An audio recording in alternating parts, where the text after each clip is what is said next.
So I don't usually condone violence at a wedding, but for this story, I almost did.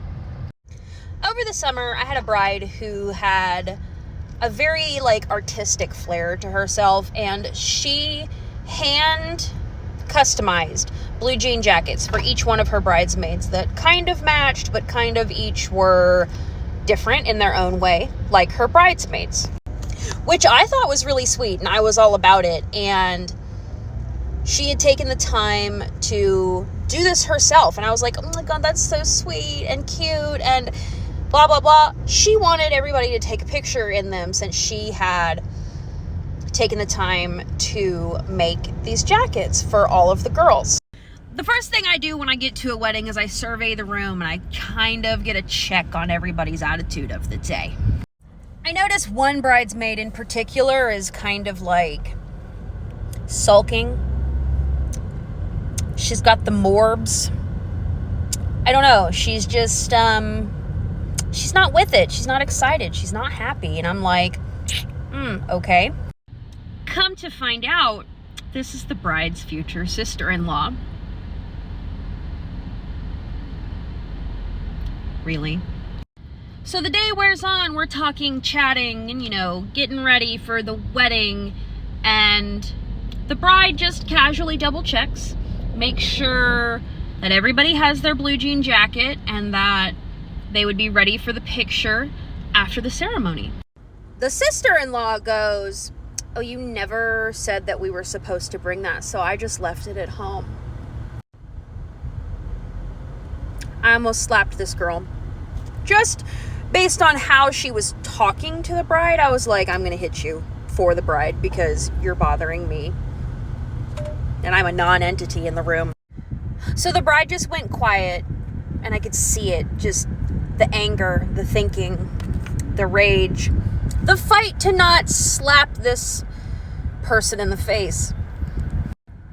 She just very calmly goes, well, you need to call your husband, and he needs to turn around and go back to your house and get the jacket. Or I am not going to let you be in that picture with the rest of the girls. She says this, and I just very quietly go, bravo, bravo.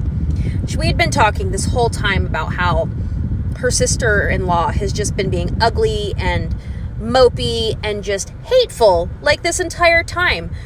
Saying she didn't tell them things when she clearly did. So I was like, good job.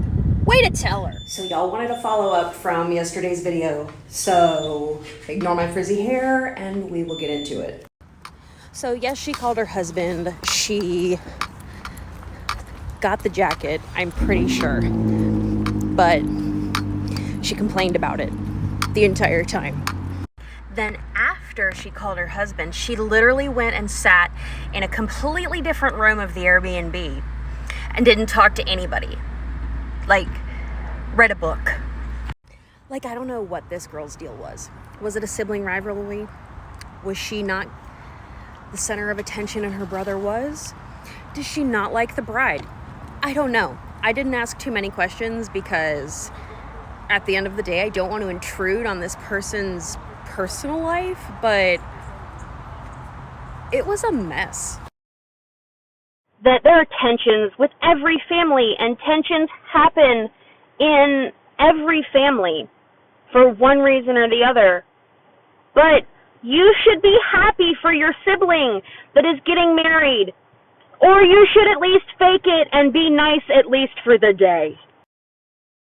On my other video too that she just wouldn't have been in the pictures, which I personally agree with. Nice, and you're having tensions with this person anyway. Cutting them out of the picture does more harm than it does good, and this person is supposed to be your family, so that makes the decision difficult. Drama at weddings is always one of those things that is difficult to deal with because you're going to have to deal with this person for the rest of your life, and I'm not. So I usually tell my brides when somebody is being difficult or ugly. I have no problem being rude or mean to this person. I don't care if she's your mother. I don't care if she's your sister. I don't care if she's your sister-in-law. I will never see them again. I have no problem being mean.